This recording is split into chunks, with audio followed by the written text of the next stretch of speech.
이야, 이런 귀한 걸 지훈이 혼자 먹게 할 순 없죠. 저희가 먹어드리는 것도 다 내리사랑 아니겠습니까? 한지우는 누나가 싸온 도시락을 단 한 점도 맛보지 못했다. 오진혁은 보란 듯이 이쑤시개로 이를 쑤시며 조롱하듯 한지훈에게 말했다. 야, 뭘 그렇게 죽상이냐? 네 누나가 싸운 거 우리가 맛있게 먹었으면 너도 기분 좋아야 하는 거 아니야? 이런 게 다 전우애라는 거다. 뒤틀린 전우애라는 단어와 함께 뱉어진 욕설이 한서연의 마지막 이성의 끈을 끊어버렸다. 모욕감과 분노가 그녀의 머리끝까지 치밀어 올랐다. 평생을 교양과 품위를 지키며 살아온 그녀였지만 동생이 눈앞에서 짐승만도 못한 취급을 당하는 것을 더는 보고만 있을 수는 없었다. 강원도 화천 민간인 통제선과 가장 가까운 곳에 자리한 육군 제7보병사단 칠성부대의 겨울은 지독했다. 살을 애는 칼바람이 철책을 휘감을 때마다 짐승의 울음 같은 소리가 났고 내무반 창문에 성해가 아니라 얼음이 조각처럼 피어났다. 그 혹독한 공간 속에서 한지훈 이병은 그림자처럼 존재했다. 카이스트 재학 중에 입대했다는 사실은 자대 배치 첫날 이후로 아무런 의미가 없었다. 오히려 그것은 그의 발목을 잡는 족쇄가 되었다. 그의 과묵함, 불필요한 질문이나 변명을 하지 않는 태도, 그리고 무언가를 생각할 때 깊어지는 눈빛은 동물적인 서열 감각으로만 움직이는 무리에게는 오만함이자 무시로 해석되었다. 그리고 그 무리의 정점에는 오진혁 병장이 있었다. 오진혁은 이 부대의 무법자이자 살아있는 권력이었다. 그의 아버지가 국회 국방위원회 여당 간사를 맡고 있는 오정국 의원이라는 사실은 공공연한 비밀이었고 그 비밀은 대대장 박종섭 중령조차 그의 심기를 함부로 건드리지 못하게 만드는 보이지 않는 계급장이었다. 오진혁과 그를 추종하는 몇몇 말년 병장들에게 한지훈은 완벽한 장난감이었다. 때려도 소리를 지르지 않고 모욕을 주어도 표정 변화가 없었으며 부당한 지시에도 묵묵히 따랐다. 그들의 괴롭힘은 유치했지만 잔인했다. 한겨울 새벽에 속옷만 입힌 채 연병장 구석에 세워두고 찬물을 끼얹는가 하면 식사 시간에 일부러 반찬을 바닥에 떨어뜨리고 하차 먹으라고 강요하기도 했다. 모든 괴롭힘의 순간 한지훈은 반응하지 않았다. 그의 무표정한 얼굴과 깊이를 알 수 없는 눈동자는 오진혁의 가학성을 더욱 부채질했다. 저항하지 않는 것에 대한 분노, 자신을 무시한다고 느끼는 열등감이 뒤섞여 그의 폭력은 날이 갈수록 교묘하고 악랄해졌다. 한지훈은 그저 당하고만 있는 것이 아니었다. 그의 머릿속은 거대한 서버처럼 작동하고 있었다. 그는 모든 것을 기록했다. 날짜, 시간, 장소, 가해자의 이름, 행위의 구체적인 내용, 그리고 그 행위를 보고도 못 본 척 눈을 감아버린 간부들의 이름과 직책까지. 그의 뇌는 차가운 분노를 연료 삼아 돌아가는 데이터베이스였다. 그는 복수를 꿈꾸지 않았다. 복수라는 감정적인 단어는 그의 계획에 어울리지 않았다. 그는 시스템 자체를 파괴하기 위한 가장 효율적인 알고리즘을 설계하고 있었다.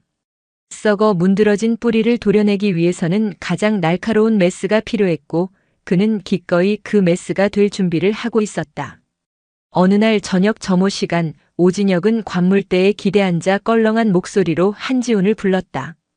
야 한지훈, 너 내일 누나 면회 온다며? 한지훈이 조용히 그렇습니다라고 대답하자 오진혁은 음흉한 미소를 지으며 주변 패거리들을 둘러보았다. 이야, 우리 지훈이 누나는 얼마나 예쁠까? 카이스트 다니는 동생 둔 누나니까 엄청 똑똑하고 예쁘겠지? 안 그러냐? 주변에서 저질스러운 낄낄거림이 터져나왔다. 오진혁은 자리에서 일어나 한지훈의 어깨를 툭툭 치며 속삭였다. 누님한테 맛있는 거 많이 싸우시라고 해라. 어디 너 같은 패급 새끼 혼자 처먹을 생각 말고. 알았냐? 그리고 우리가 먼저 인사드릴 거니까 놀라지 말라고 전해드려. 원래 후임 가족한테는 선임들이 먼저 인사드리는 게 예의거든. 그것은 단순한 협박이 아니었다. 내일 벌어질 끔찍한 연극의 예고편이자 한 인간의 마지막 남은 자존심까지 철저하게 파괴하겠다는 선전포고였다. 한지훈은 대답 대신 작게 고개를 끄덕였다. 그의 순종적인 태도에 만족한 오진혁은 의기양양하게 돌아섰다. 그 누구도 심지어 오진혁 자신도 알지 못했다. 자신이 방금 거대한 계획의 마지막 방아쇠를 직접 당겼다는 사실을. 한지훈의 눈동자 깊은 곳에서 차가운 불꽃이 미세하게 타오르고 있었다. 모든 데이터는 입력되었고 이제 남은 것은 실행뿐이었다. 오진혁 병장은 불안했다. 그의 모든 행동, 과시적인 폭력과 거들먹거림은 사실 깊은 불안과 열등감의 발로였다. 그는 아버지가 없으면 자신은 아무것도 아니라는 사실을 누구보다 잘 알고 있었다. 군대에 와서까지 아버지의 후광에 기댈 수밖에 없는 자신의 처지가 비참했고 그 비참함을 감추기 위해 그는 더욱 악랄하게 약자를 짓밟았다. 특히 한지훈은 그의 가장 아픈 곳을 건드리는 존재였다. 자신처럼 배경에 의지하지 않고도 스스로 빛나는 부류의 인간. 그런 인간에 대한 증오가 그의 모든 행동의 근원이었다. 그날 밤 오진혁은 몰래 생활관을 빠져나와 행정반 공중전화로 아버지 오정국 의원에게 전화를 걸었다. 수화기 너머로 들려오는 아버지의 목소리는 언제나처럼 권위와 짜증이 뒤섞여 있었다. 무슨 일이냐? 이 시간에. 아버지 접니다. 진혁입니다. 알아. 용건만 간단히 해라. 바쁘다. 아니, 그냥 잘 지내시는지 궁금해서 전화드렸습니다. 오진혁은 비굴하게 목소리를 깔았다. 군대 밖에서는 상상도 할 수 없는 모습이었다. 끊는다. 쓸데없는 소리 할 거면 전화하지 마. 사고나 치지 말고 조용히 있다가 나와. 아버지, 저 부탁이 하나 있습니다. 오진혁은 어렵게 입을 뗐다. 이번에 유격 훈련 있는데 그거 좀 뺄 수 없을까요? 허리가 좀 안 좋은 것 같아서. 수화기 너머에서 깊은 한숨 소리가 들려왔다. 한심한 놈. 그런 것까지 내가 신경 써야겠냐? 대대장한테 얘기해놨으니까 알아서 구슬리든 협박을 하든 내가 처리해. 귀찮게 하지 마라. 전화는 일방적으로 끊겼다. 오진혁은 차갑게 식은 수화기를 든 채 잠시 서 있었다. 아버지에게 그는 자랑스러운 아들이 아니라 귀찮고 한심한 짐일 뿐이었다. 비참함이 온몸을 휘감았다. 그는 주먹을 꽉 쥐었다. 이 더러운 기분을 풀 대상이 필요했다. 그리고 내일 완벽한 대상이 제 발로 찾아올 터였다. 한지훈과 그의 누나. 그는 내일의 계획을 머릿속으로 그리며 음산하게 웃었다. 한지훈의 모든 것을 빼앗고 그의 눈앞에서 그 누나라는 여자를 철저히 모욕함으로써 자신의 존재를 증명하고 싶었다. 한편 대대장 박종섭 중령은 자신의 집무실에서 착잡한 표정으로 서류를 뒤적이고 있었다. 그는 오진혁이라는 폭탄을 안고 있는 자신의 처지가 불안했다.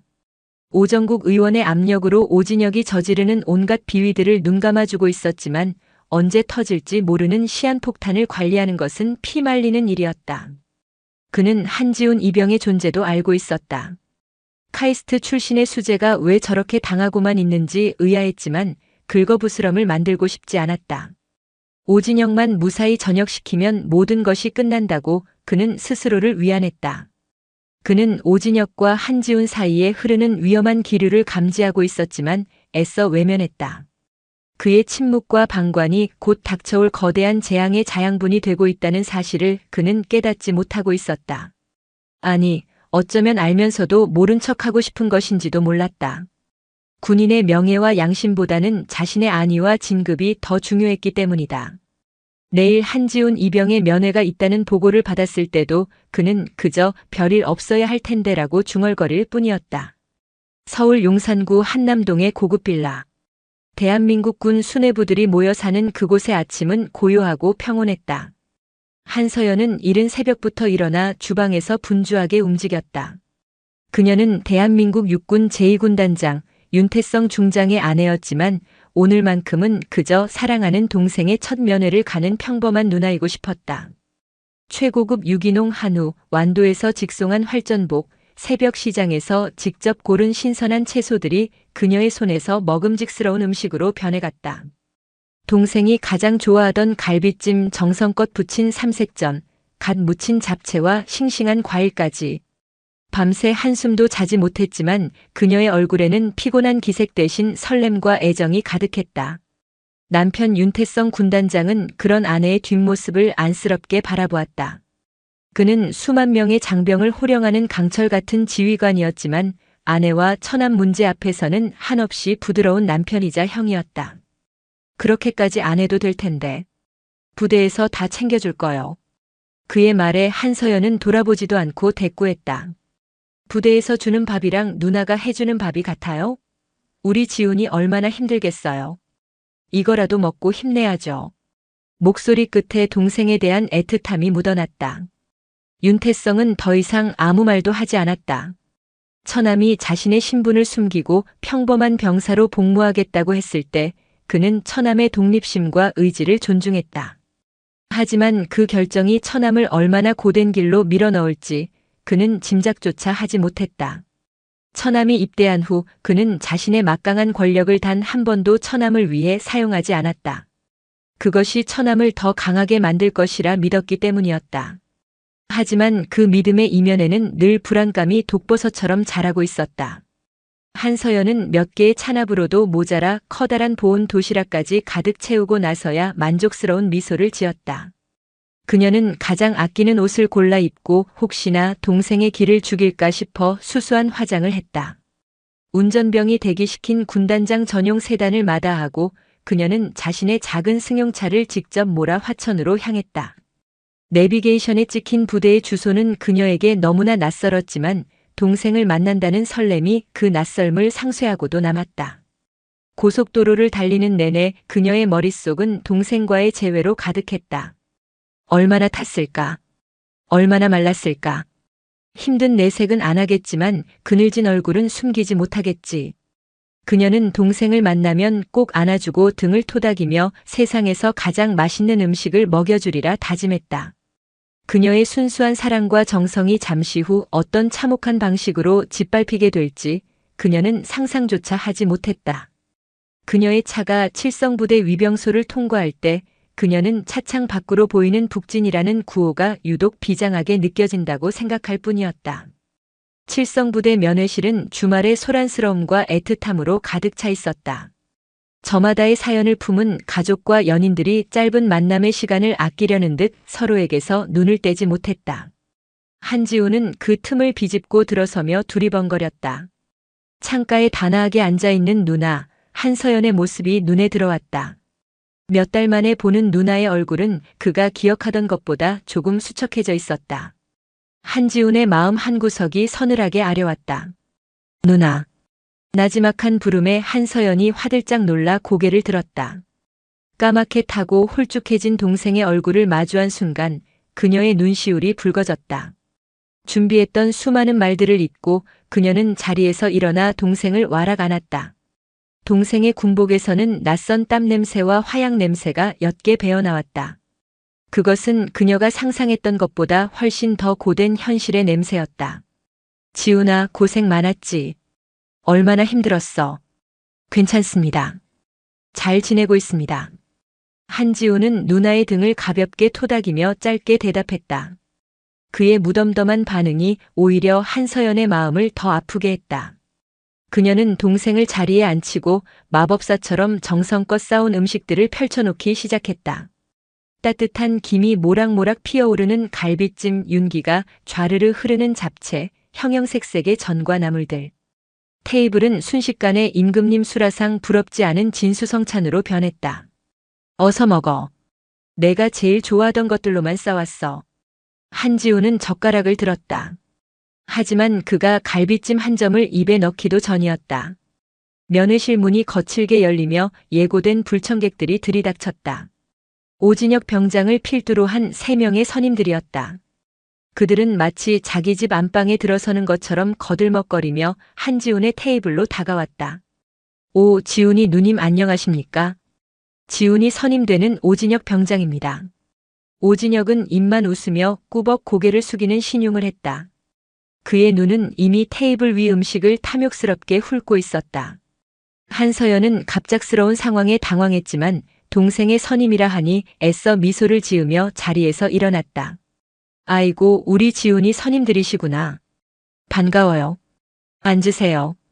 그 말이 끝나기가 무섭게 오진혁과 패거리들은 기다렸다는 듯 자리를 차지하고 앉았다. 그리고는 마치 신호라도 받은 것처럼 허겁지겁 음식에 손을 뻗기 시작했다. 젓가락질은 사치였다. 그들은 손으로 갈비찜을 집어뜯고 잡채를 한 움큼씩 입에 쑤셔 넣었다. 오직 동생을 위해 밤새 준비한 음식들이 순식간에 짐승의 먹이처럼 사라지는 광경을 한서연은 망연자실한 표정으로 바라볼 수밖에 없었다. 이야 누님, 음식 솜씨가 장난 아니십니다. 거의 모 대장금 수준이십니다. 오진혁은 입가에 기름을 잔뜩 묻힌 채 너스레를 떨었다. 그의 옆에 있던 다른 상병이 거들었다. 이런 귀한 걸 한지훈 같은 폐급 새끼 혼자 먹게 할 순 없죠. 저희가 대신 먹어드리는 것도 내리사랑 아니겠습니까? 폐급이라는 단어가 한서연의 귀에 날카롭게 박혔다. 그녀의 얼굴에서 미소가 사라졌다. 한지훈은 고개를 숙인 채 주먹을 꽉 쥐고 있었다. 그의 어깨가 미세하게 떨리고 있었다. 그 모습을 본 한서연의 심장이 쿵 하고 내려앉았다. 동생이 그동안 어떤 취급을 받아왔는지 이 짧은 순간에 모든 것이 설명되고 있었다. 음식은 금세 바닥을 드러냈다. 그들은 트림을 거하게 내뿜으며 만족스러운 표정으로 의자에 몸을 기댔다. 한지우는 누나가 싸온 도시락을 단 한 점도 맛보지 못했다. 오진혁은 이쑤시개로 이를 쑤시며 조롱하듯 한지훈에게 말했다. 야 한지훈, 뭘 그렇게 죽상이냐? 선임들이 내 도시락 먹어준 게 뭐 그리 억울하냐? 내 누나가 싸온 거 우리가 맛있게 먹었으면 너도 기분 좋아야 하는 거 아니야? 이게 다 전우애라는 거다 이 새끼야. 모욕감과 분노가 한서연의 머리끝까지 치밀어 올랐다. 평생을 교양과 품위를 지키며 살아온 그녀였지만 동생이 눈앞에서 짓밟히는 것을 보고만 있을 수는 없었다. 그녀는 차갑게 식은 목소리로 입을 열었다. 그만들 하시죠. 아무리 선임이라지만 이건 너무 무례한 행동 아닙니까? 그녀의 말에 오진혁은 코웃음을 쳤다. 무례? 아줌마 군대 안 와보셨죠? 여기가 무슨 신사들 놀이터인 줄 아십니까? 그리고 동생 교육 좀 똑바로 시키세요. 이렇게 어리바리하고 사회성 없는 놈은 군대에서도 사람 취급 못 받습니다. 아줌마라는 호칭과 동생에 대한 모욕. 그것이 한서연의 이성의 끈을 끊어버렸다. 그녀는 자신도 모르게 자리에서 벌떡 일어났다. 그리고 모든 힘을 실어 오진혁의 뺨을 향해 손을 휘둘렀다. 짝! 면회실 전체를 울리는 날카로운 파열음. 오진혁의 고개가 거칠게 돌아갔다. 그의 뺨에 선명한 손자국이 붉게 피어올랐다. 순간 면회실의 모든 소음이 멎고 정적이 흘렀다. 오진혁은 잠시 상황을 파악하지 못하다가 이내 지옥에서 올라온 악귀처럼 얼굴을 구기며 한서연에게 달려들려 했다. 이 미친 여자가 지금 누굴 쳐? 군인 폭행이야 이거. 욕설과 고함이 면회실을 뒤흔들었다. 패거리들이 오진혁을 말리는 척하며 상황을 더욱 험악하게 몰아갔다. 오진혁은 한서연을 향해 손가락질하며 악을 썼다. 내 동생, 내가 이 부대에서 제대로 한번 밟아줄게. 오늘부터 잠은 다 잤다고 전해. 내가 어떻게 하는지 똑똑히 지켜보라고. 협박적인 발언이 그녀의 심장을 비수처럼 찔렀다. 공포와 분노로 몸이 떨려왔다. 바로 그때였다. 소란을 듣고 달려온 면회실 관리 간부가 문을 박차고 들어왔다. 갓 임관한 듯 앳되어 보이는 이진우 소위였다. 무슨 소란입니까? 이진우 소위는 험악한 분위기를 보고 당황하다가 분노에 찬 오진혁 병장과 창백하게 굳은 한서연을 번갈아 보았다. 그러던 그의 눈이 한서연의 얼굴을 확인한 순간 믿을 수 없다는 듯이 커졌다.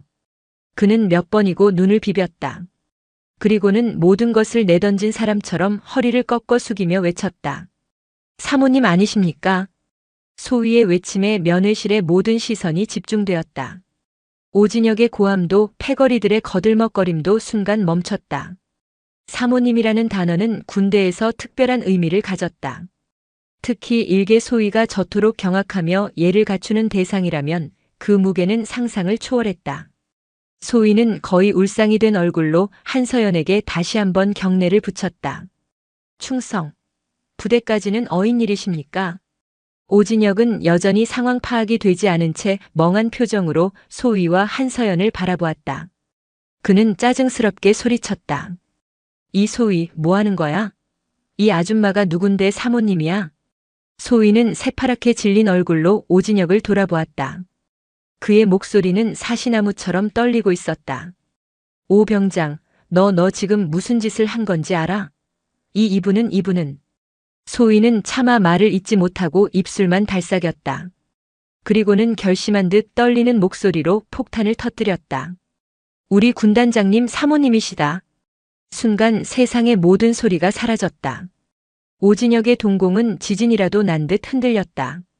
그의 머릿속에서 군단장 사모님 그리고 방금 자신이 뺨을 맞고 모욕을 퍼부었던 아줌마가 하나의 인물로 합쳐지는 순간 그의 다리가 풀리며 그 자리에 주저앉을 뻔했다. 정적. 귀가 먹먹할 정도의 정적이 면회실을 지배했다. 방금 전까지 울려 퍼지던 오진혁의 고함과 욕설은 마치 존재하지 않았던 것처럼 사라졌다. 시간마저 얼어붙은 듯한 공간 속에서 사람들은 숨쉬는 법조차 잊은 듯했다.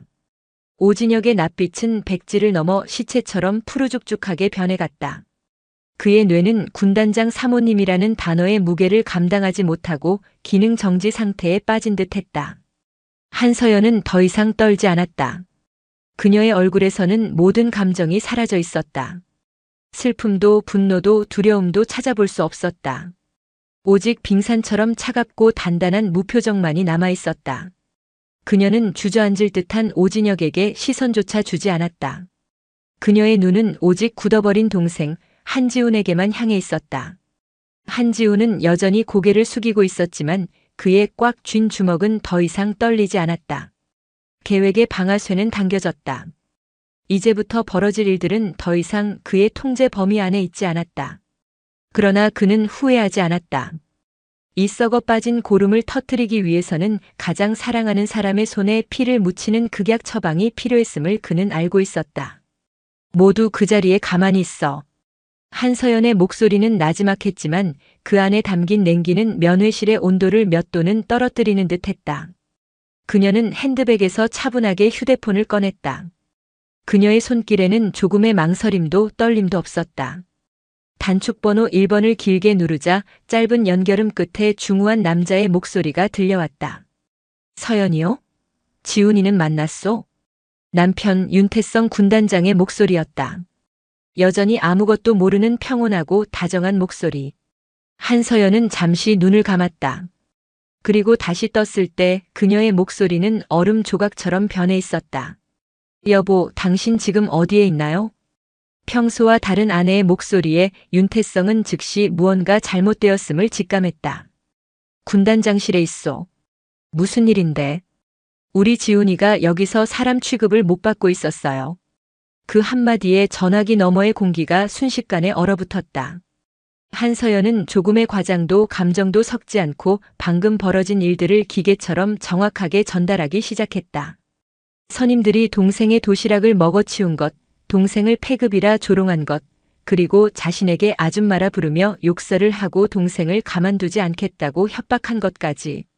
마지막으로 자신이 그 선임 병사의 뺨을 때렸다는 사실까지. 보고가 진행되는 동안 윤태성은 단 한마디도 하지 않았다. 전화기 너머에서는 그의 숨소리조차 들리지 않았다. 그것은 폭풍이 몰아치기 직전에 가장 깊고 무서운 고요함이었다. 이수연의 말이 끝나자 몇 초간의 침묵이 흘렀다. 그리고 마침내 윤태성의 목소리가 들려왔다.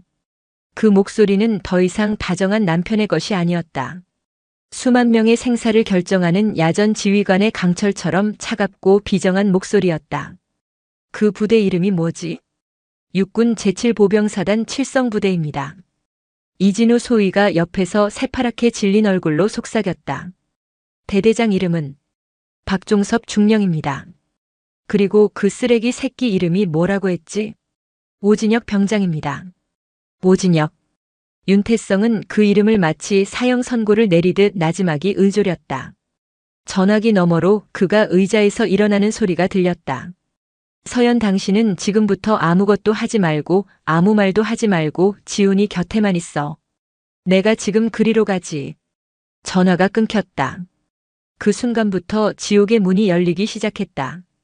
윤태성 군단장의 전화가 끊긴 순간 거대한 군 조직은 하나의 살아있는 유기체처럼 일사불란하게 움직이기 시작했다.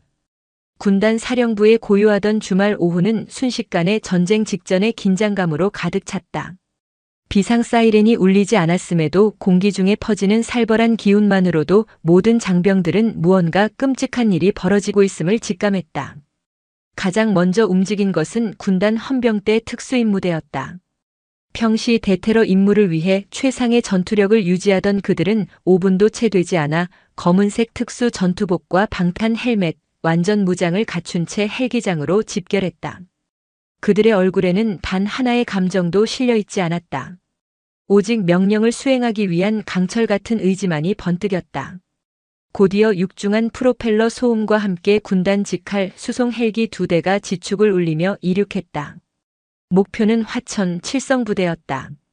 동시에 군단 사령부의 통신실은 보이지 않는 전쟁을 치르고 있었다. 군단장의 명령에 따라 칠성부대가 속한 연대와 사단의 지휘 통신망이 강제로 군단 사령부로 이관되었다. 평화로운 주말을 보내던 사단장과 연대장은 자신의 예하부대와 통신이 두절되고 모든 지휘권이 상급부대인 군단으로 넘어갔다는 보고를 받고 경악을 금치 못했다. 전쟁이나 쿠데타가 아니고서는 벌어질 수 없는 일이었다. 그들은 미친 듯이 군단 사령부에 연락을 취했지만 돌아오는 대답은 군단장님의 직접 명령이 있을 때까지 대기하라는 차가운 답변뿐이었다. 칠성부대는 그야말로 고립무원의 섬이 되어가고 있었다. 부대 상공에 나타난 2대의 군용 헬기가 육중한 동체로 하늘을 가리며 연병장 한가운데에 착륙했다. 헬기에서 쏟아져 나온 것은 얼굴을 검게 칠하고 최신 소총으로 무장한 헌병 특임 대원들이었다. 그들은 마치 적진에 침투한 특수부대처럼 신속하고 정확하게 움직였다. 한 팀은 위병소로 달려가 기존의 경계 근무자들을 무장 해제시킨 뒤 부대 정문을 완벽하게 장악했다. 다른 한 팀은 대대 본부와 모든 내무반, 주요 시설들을 에워쌌다. 움직이지 마라. 지금부터 이 부대는 군단 통제하에 들어간다. 모든 인원은 하던 일을 멈추고 현 위치에서 대기하라. 확성기를 통해 울려 퍼지는 헌병의 고함은 대대 전체의 사형 선고처럼 울렸다. 면회실의 상황은 더욱 극적이었다. 헬리콥터의 굉음이 가까워지고 잠시 후 면회실 문이 다시 열렸다. 이번에 들어선 인물은 별 3개가 선명하게 빛나는 전투모, 잘 다려진 군복 위로 수많은 훈장이 그의 경력을 증명하는 중년의 사내 윤태성 군단장이었다. 그의 뒤로는 2명의 대령 감찰참모와 법무참모가 그림자처럼 따르고 있었다. 윤태성의 등장은 면회실의 공기를 압축시켜 폭발 직전의 상태로 만들었다. 그의 눈은 그 어떤 분노의 감정도 담고 있지 않았다. 너무나도 차갑고 고요해서 오히려 그를 마주보는 것만으로도 영혼까지 얼어붙을 것 같았다. 그는 먼저 아내와 처남에게 다가갔다. 괜찮소? 한서연은 말없이 고개를 끄덕였다. 윤태성은 처남 한지훈의 어깨를 가만히 감쌌다. 그의 손길은 따뜻했지만 그 눈빛은 한겨울의 서리보다도 차가웠다. 그리고 마침내 그의 시선이 바닥에 주저앉아 있는 오진혁에게로 향했다. 내 놈이냐? 단 한마디. 하지만 그 말에는 산을 무너뜨리고 바다를 가를 듯한 무게가 실려 있었다. 오진혁은 고개를 들지 못했다. 그의 온몸이 경련을 일으키듯 떨렸다. 눈물과 콧물이 범벅이 되어 그의 얼굴을 적셨다. 내 놈이 감히 내 처남을 건드리고 내 아내를 모욕했느냐. 윤태성은 질문을 던졌지만 대답을 원하지는 않았다. 그는 천천히 오진혁에게 다가갔다. 한 걸음 한 걸음 내디딜 때마다 오진혁의 심장은 터져버릴 듯이 요동쳤다. 군화가 그의 바로 앞에 멈춰섰다. 내 아비가 누구냐? 그의 질문에 오진혁은 거의 실신 직전의 상태에서 기어들어가는 목소리로 간신히 대답했다. 오정국 의원입니다. 오정국. 윤태성은 그 이름을 되뇌었다. 국회에서 사사건건 군을 물고 늘어지던 그 오만하고 부패한 정치인의 얼굴이 떠올랐다. 그는 짧게 코웃음을 쳤다. 잘 됐군. 벌레는 뿌리째 뽑아야지. 그 말을 끝으로 윤태성은 오진혁에게서 시선을 거두었다.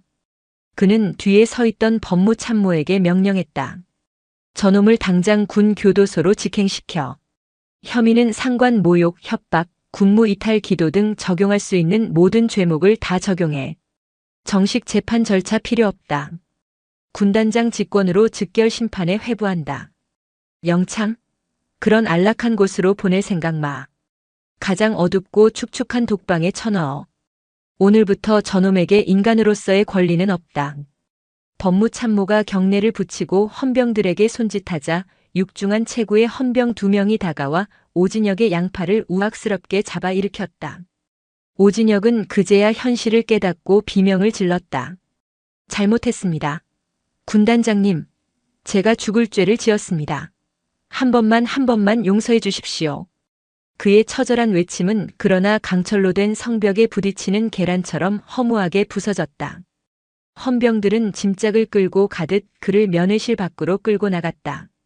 그의 두 패거리 역시 같은 신세가 되어 끌려나갔다. 이제 이 부대 안에서 벌어질 일은 오직 군단장 윤태성의 의지에 따라 결정될 것이었다. 외부의 그 어떤 압력도 그 어떤 힘도 이곳에 닿을 수 없었다. 이곳은 완벽하게 격리된 심판만을 위한 작은 왕국이 되었다. 모든 쓰레기들을 치운 뒤 면회실에는 다시 윤태성과 그의 가족, 그리고 이진우 소위만이 남았다. 윤태성은 그제야 가면을 벗은 듯 깊은 한숨을 내쉬며 아내와 처남에게 다가갔다. 그의 얼굴에는 군단장의 위험 대신 상처 입은 가족을 바라보는 가장의 고통과 슬픔이 어렸다. 그는 처남 한지훈의 앞에 섰다. 그리고는 아무 말 없이 동생의 군복에 묻은 먼지를 털어주었다. 그의 투박하지만 따뜻한 손길에 그동안 모든 감정을 억누르고 있던 한지훈의 눈시울이 처음으로 붉어졌다. 왜 말을 안 했어? 이렇게 힘들었으면서 왜 이 매형에게 단 한마디도 하지 않았느냐? 윤태성의 목소리가 가늘게 떨리고 있었다. 그것은 분노가 아닌 처남에 대한 미안함과 안타까움에서 비롯된 떨림이었다. 매형께 폐를 끼치고 싶지 않았습니다. 그리고 제 힘으로 이겨내고 싶었습니다. 한지훈의 대답에 윤태성은 말을 잇지 못했다. 자신이 쌓아올린 모든 명예와 권력이 정작 가장 사랑하는 가족 하나 지켜주지 못했다는 자괴감이 그의 어깨를 무겁게 짓눌렀다. 한서연은 조용히 남편과 동생의 모습을 지켜보며 눈물을 훔쳤다. 윤태성은 처남을 잠시 바라보다가 이내 결심한 듯 단호한 표정을 지었다. 지훈아, 오늘부로 너는 이 부대를 떠난다. 당장 군단 본부로 복귀시킨다. 내 곁에 두고 다시는 이런 험한 꼴을 당하지 않게 할 것이다. 그것은 동생을 지키려는 형의, 처남을 아끼는 매형의 절박한 외침이었다. 그러나 그 순간 한지훈은 고개를 들었다. 그의 붉어진 눈에는 눈물 대신 매형의 예상과는 전혀 다른 강하고 단호한 빛이 서려 있었다. 매형 안 됩니다. 한지훈의 단호한 거절에 윤태성은 물론 한서연마저 놀란 표정을 지었다. 저는 이 부대를 떠날 수 없습니다. 아니, 떠나지 않겠습니다. 그의 목소리는 작았지만 그 안에 담긴 의지는 그 누구도 꺾을 수 없을 만큼 단단했다. 그게 무슨 말이냐? 이 지옥 같은 곳에 더 있겠다는 말이냐? 네, 매형. 제가 시작한 일입니다. 그리고 아직 끝나지 않았습니다. 한지훈의 눈이 깊고 차갑게 빛났다. 그 눈빛은 모든 것을 알고 있다는, 그리고 이제부터 진짜 전쟁을 시작하겠다는 선언과도 같았다. 분노에 휩싸여 있던 윤태성은 그제야 처남의 눈빛 속에 숨겨진 거대한 계획의 편린을 발견하고는 숨을 삼켰다. 처남의 침묵은 단순한 인내가 아니었다. 아직 끝나지 않았다니 그게 무슨 말이냐? 윤태성은 처남의 얼굴을 뚫어지게 바라보았다. 군단장으로서 수많은 전장을 지휘하며 다져진 그의 직감이 경고 신호를 보내고 있었다. 처남의 눈빛은 단순한 피해자의 그것이 아니었다. 모든 상황을 꿰뚫어보고 다음 수를 계산하는 지략가의 눈빛이었다. 한지훈은 잠시 침묵하다가 옆에서 사시나무처럼 떨고 있는 이진우 소위를 흘끗 보았다. 그리고는 매형을 향해 나지막이 말했다. 매형, 잠시 저희 가족끼리만 이야기할 수 있겠습니까? 윤태성은 처남의 의도를 알아채고 이진우 소위에게 턱짓을 했다. 이 소위는 잠시 밖에 나가 있도록. 그리고 오늘 여기서 보고 들은 것은 내 허락 없이는 그 누구에게도 발설해서는 안 된다. 군사기밀보안법보다 더 엄중한 내 개인적인 명령이다. 명심하겠습니다, 군단장님. 이진우 소위가 황급히 경례를 붙이고 면회실을 빠져나갔다. 문이 닫히고 마침내 세 가족만이 남게 되자 한지우는 감춰왔던 이야기들을 꺼내놓기 시작했다. 그의 입에서 나오는 이야기들은 윤태성과 한서연이 상상했던 단순한 괴롭힘의 차원을 넘어선 것이었다. 매형, 오진혁은 이 부패의 끝이 아니라 시작일 뿐입니다. 그는 그저 가장 시끄럽게 짖는 개에 불과해요. 한지우는 지난 몇 달간 자신이 겪고 보고 들었던 모든 것들을 털어놓았다. 오진혁이 그의 아버지인 오정국 의원의 권력을 등에 업고 왕처럼 군림하며 온갖 부조리를 저지른 것, 그리고 대대장 박종섭 중령이 이를 알면서도 묵인한 것을 넘어 오히려 오진혁을 비호하며 그 대가로 오 의원으로부터 인사청탁이나 각종 편의를 제공받았다는 정황까지. 이 부대는 썩었습니다. 뿌리부터요. 오진혁 같은 금수저들은 이곳에서 병역 의무를 이행하는 것이 아니라 간부들을 하인처럼 부리며 자신들만의 왕국을 건설합니다. 그 과정에서 저처럼 아무런 배경이 없는 일반 병사들은 그들의 놀이개나 스트레스 해소용 샌드백으로 전락하고요. 그의 설명은 냉정하고 논리정연했다. 마치 잘 정리된 정보 보고서를 브리핑하는 것 같았다. 저는 이 모든 것을 기록했습니다. 언제 어디서 누가 어떤 부조리를 저질렀는지, 그리고 그 사실을 묵인한 간부들은 누구인지, 심지어 오진혁과 박종섭 중령 사이의 부정한 커넥션을 입증할 수 있는 간접적인 증거들도 확보했습니다. 윤태성과 한서연은 할 말을 잃었다.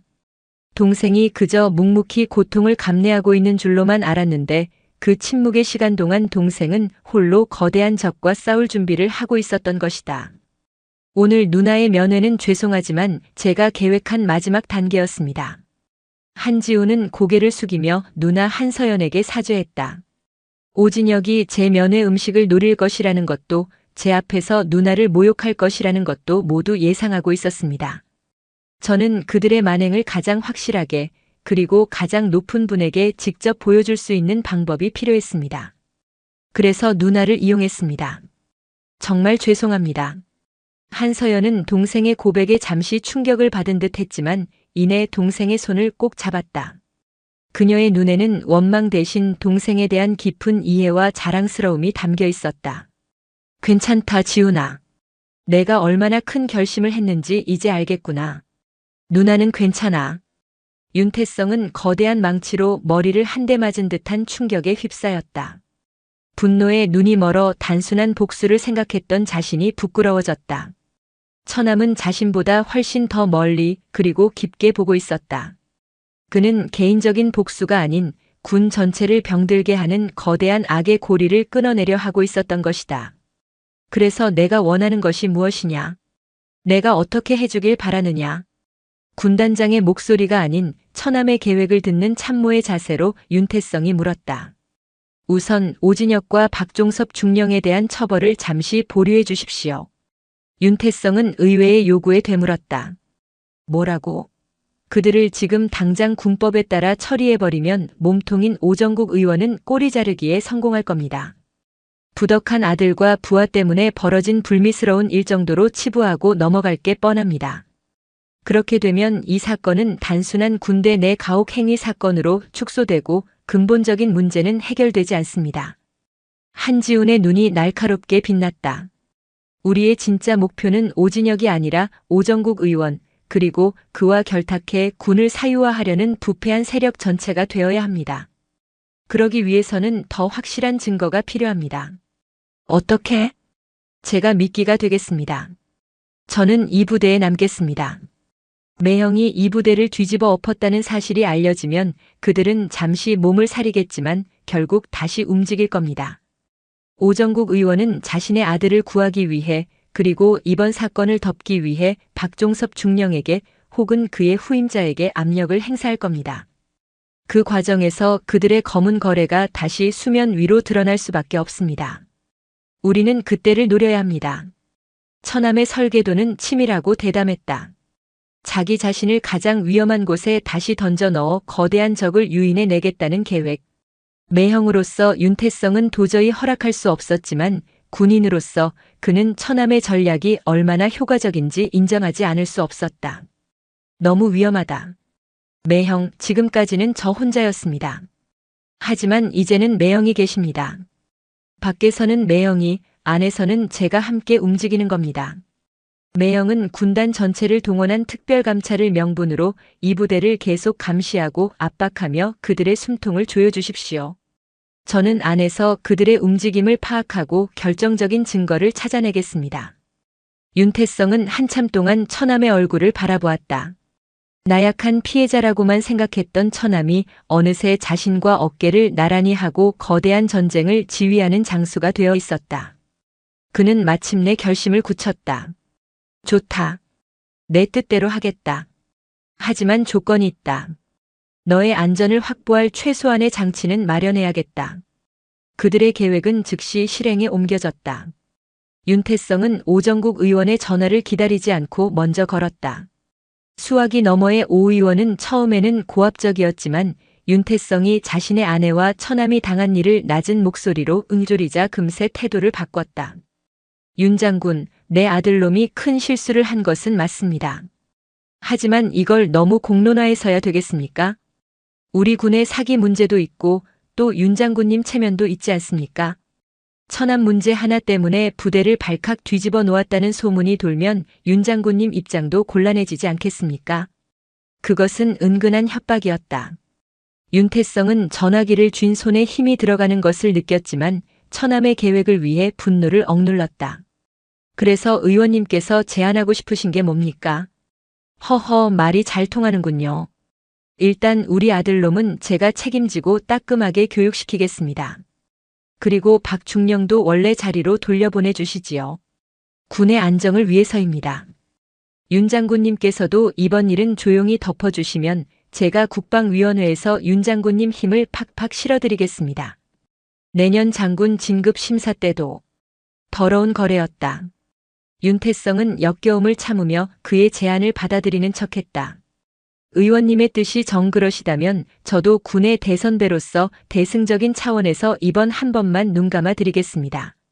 하지만 다시는 이런 일이 없어야 할 겁니다. 전화가 끊긴 후 윤태성은 곧바로 이진우 소위에게 암호화된 메시지를 보냈다. 1단계 완료. 더 설치.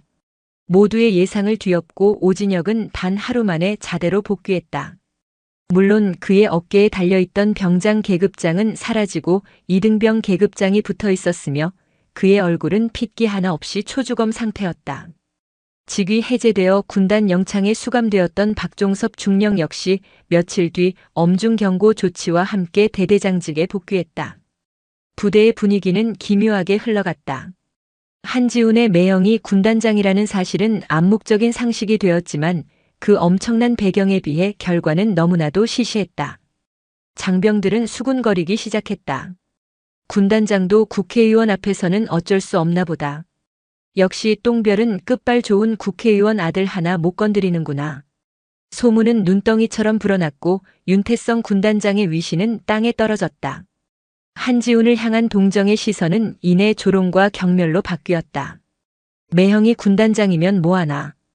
결국 아무것도 못하는데. 괜히 밉보여서 앞날만 캄캄해졌네. 이 모든 것은 윤태성과 한지훈이 설계한 거대한 연극의 일부였다. 적을 속이기 위해 아군의 눈부터 가리는 처절하고도 위험한 기만 작전이었다.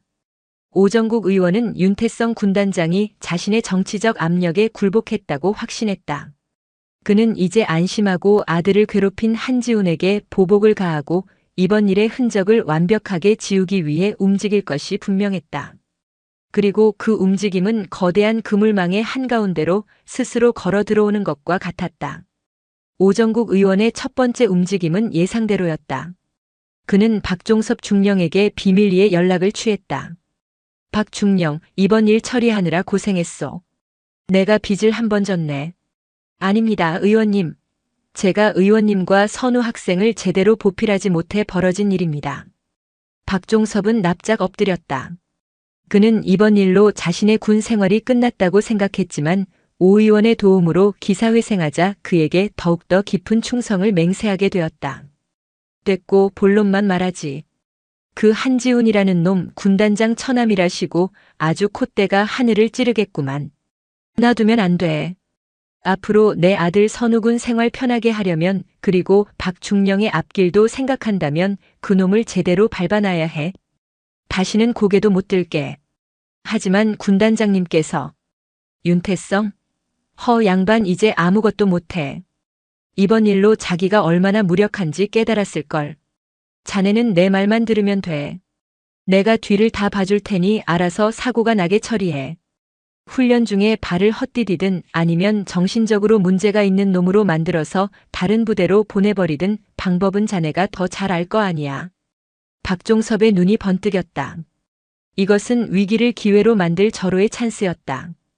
군단장의 처남을 성공적으로 처리한다면 오 의원의 절대적인 신임을 얻게 될 것이고 그의 군 생활은 탄탄대로를 걷게 될 것이었다. 그날 이후 부대에서 한지훈을 향한 보이지 않는 압박이 시작되었다. 박종섭 중령은 직접 나서지 않았다. 대신 그는 한지훈과 사이가 좋지 않은 다른 선임들을 교묘하게 부추겼다. 이등병으로 강등된 오진혁은 대놓고 나서지는 못했지만 뒤에서 음흉한 미소를 지으며 모든 상황을 즐기고 있었다. 한지훈에게는 가장 힘들고 굳은 작업만 주어졌다. 식기 세척, 화장실 청소, 제초 작업 등 하루 종일 쉴 틈 없는 육체 노동이 이어졌다. 간부들은 사소한 꼬투리를 잡아 그를 질책했고 선임들은 은근한 따돌림으로 그를 고립시켰다. 그들은 한지훈이 스스로 무너지기를 혹은 사고를 치고 다른 부대로 쫓겨나기를 바랐다. 이 모든 상황은 이진우 소위를 통해 실시간으로 윤태성 군단장에게 보고되었다. 윤태성은 보고를 받을 때마다 책상을 내리치고 싶을 정도의 분노를 느꼈지만 처남과의 약속을 위해 그리고 더 큰 그림을 위해 묵묵히 모든 것을 감내했다. 그의 분노는 다른 방향으로 표출되고 있었다. 그는 군 내부의 감찰만으로는 부족하다고 판단했다. 정치인을 상대하기 위해서는 더 큰 힘이 필요했다. 그는 오랫동안 신뢰관계를 쌓아온 국세청 고위 간부와 검찰 특수부의 옛 동료에게 개인적인 연락을 취했다. 군단장의 개인적인 부탁이라는 말의 무게를 아는 그들은 윤태성이 건넨 자료들을 바탕으로 오정국 의원에 대한 비밀 내사에 착수했다. 국세청은 그의 차명 계좌와 탈세 혐의를, 검찰은 그의 뇌물수수 혐의를 파고들기 시작했다. 군이라는 울타리를 넘어 국가의 사정기관들이 거대한 포위망을 형성하기 시작한 것이다. 한편 한서연 역시 자신만의 방식으로 전쟁에 참여하고 있었다. 그녀는 남편의 동료 장군들의 아내들과의 모임에 나갔다. 그곳은 대한민국군 수뇌부의 여론이 형성되는 중요한 사교장이었다. 그녀는 눈물로 동생의 이야기를 호소하지 않았다. 대신 아주 교묘하고 우아한 방식으로 소문을 퍼뜨렸다. 요즘 군대가 참 좋아졌다고는 하지만 아들 가진 엄마는 늘 마음이 불안하네요.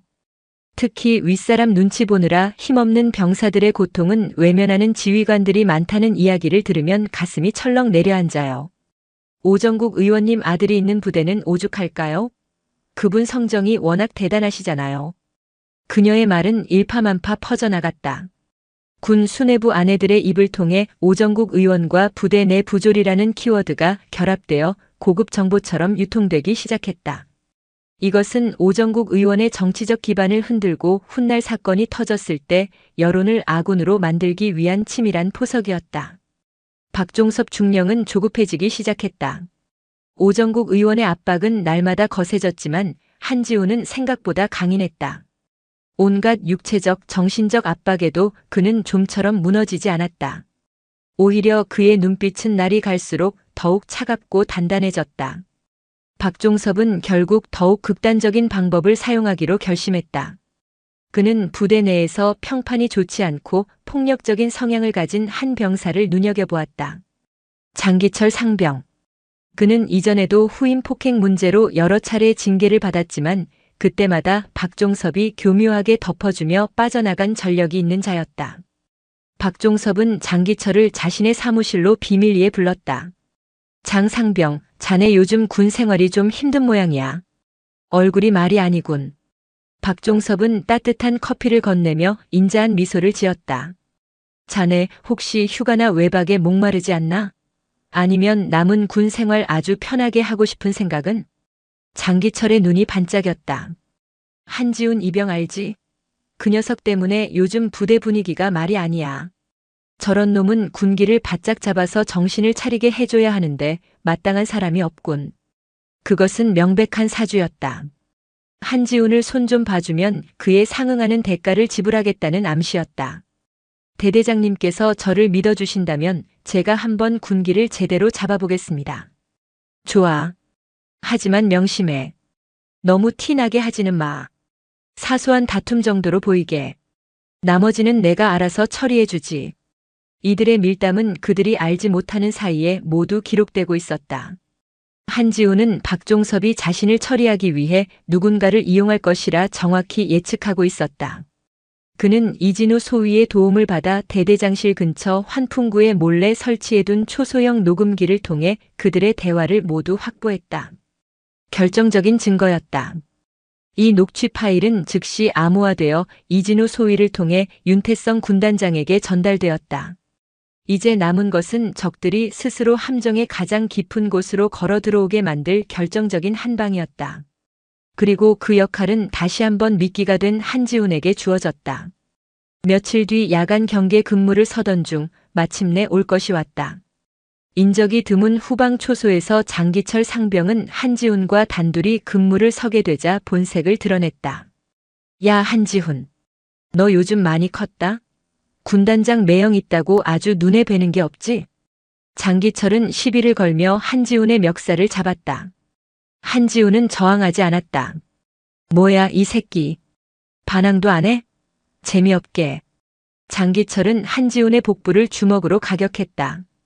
윽하는 신음과 함께 한지훈의 몸이 구부러졌다. 장기철은 거기서 멈추지 않고 발길질을 해대기 시작했다. 그는 박종섭 중령의 지시대로 사소한 다툼처럼 보이게 하려 했지만 일단 터져나온 폭력성은 좀처럼 제어되지 않았다. 한지훈은 무방비 상태로 폭행을 당하면서도 품 안에 숨겨둔 소형 녹음기 버튼을 누르는 것을 잊지 않았다. 장기철의 욕설과 폭행 소리, 그리고 자신의 고통스러운 신음소리가 생생하게 기록되고 있었다. 대대장님이 내 놈 정신 차리게 만들라고 하셨어. 이게 다 널 위한 거야, 이 새끼야. 이것은 박종섭의 사주를 입증할 마지막 퍼즐 조각이었다. 그때 계획된 것처럼 순찰을 돌던 이진우 소위가 초소에 나타났다. 거기서 뭐 하는 거야? 이 소위의 고함에 장기철은 화들짝 놀라 폭행을 멈췄다. 그는 당황했지만 이내 뻔뻔한 표정을 지었다. 아, 이 소위님. 한지훈 이병이 근무 중에 졸기에 제가 정신 좀 차리라고 교육하고 있었습니다. 이진우 소위는 쓰러져 있는 한지훈을 보고 분노가 치밀었지만 작전의 일부임을 상기하며 냉정을 유지했다. 그는 즉시 상황을 상부에 보고하는 척하며 윤태성 군단장에게 약속된 신호를 보냈다. 단 한 문장이었다. 사냥감이 덫에 걸렸습니다. 사령부 군단장실. 늦은 밤까지 불이 꺼지지 않던 집무실에서 윤태성은 메시지를 확인하고 자리에서 일어났다. 그의 눈빛은 마침내 칼을 뽑아든 장수의 그것처럼 서늘하게 빛났다. 이제 길고 긴 기다림은 끝났다. 심판의 시간이 도래한 것이다. 다음 날 대한민국은 하나의 기사로 발칵 뒤집혔다. 단독 국회의원 아들의 황제 복무 그를 비호한 지휘관. 비리로 얼룩진 육군 7사단 칠성부대의 진실. 기사는 그야말로 폭탄이었다. 오진혁의 만행, 박종섭의 비호, 그리고 그 배후에 있는 오정국 의원의 이름이 적나라하게 공개되었다. 기사에는 익명의 제보자들이 제공했다는 생생한 증언들과 함께 박종섭의 폭행 사주 녹취록 일부가 음성 변조되어 공개되었다. 여론은 들끓었고 국방부는 물론 청와대까지 발칵 뒤집혔다. 한정우 의원은 필사적으로 방어에 나섰다.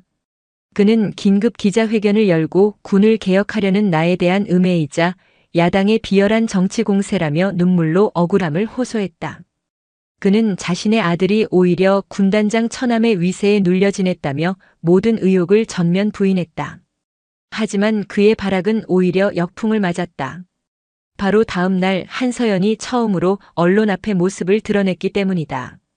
그녀는 화려한 장군 부인의 모습이 아닌 화장기 없는 얼굴에 수수한 옷차림을 한 어머니 같은 누나의 모습으로 카메라 앞에 섰다.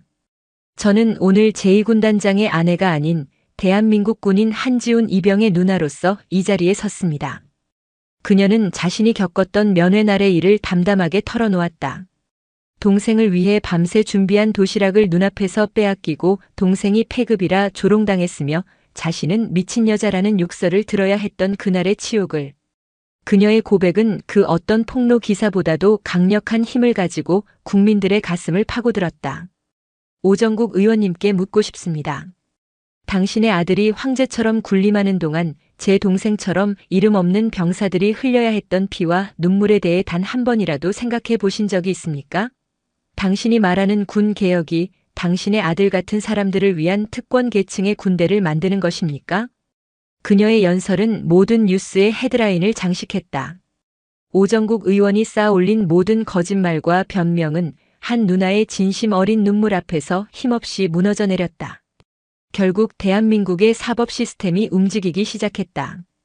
윤태성이 건넨 자료와 여론의 압박에 힘입어 검찰은 오정국 의원을 직권 남용, 뇌물수수, 공갈, 협박 등의 혐의로 구속영장을 청구했다. 국회는 더 이상 그를 비호할 명분을 찾지 못했고 압도적인 찬성으로 체포동의안을 가결시켰다. 한때 국회를 호령하던 거물 정치인은 차가운 쇠고랑을 찬 채 초라하게 포토라인에 서야 했다. 국세청의 세무조사는 그의 수십 개 차명 계좌와 페이퍼 컴퍼니를 통한 탈세 혐의를 밝혀냈고 그의 정치적 생명은 물론 사회적 존재감마저 완전히 지워져 버렸다. 아들 오진혁의 상황은 더욱 비참했다. 군 검찰로 이송된 그는 아버지가 구속되었다는 소식을 듣고 완전히 무너져 내렸다. 그는 한지훈에 대한 가혹 행위는 물론 다른 후임들에게 저질렀던 수많은 폭행과 갈취를 줄줄 불기 시작했다. 그의 자백은 박종섭 중령의 숨통을 완전히 끊어놓았다.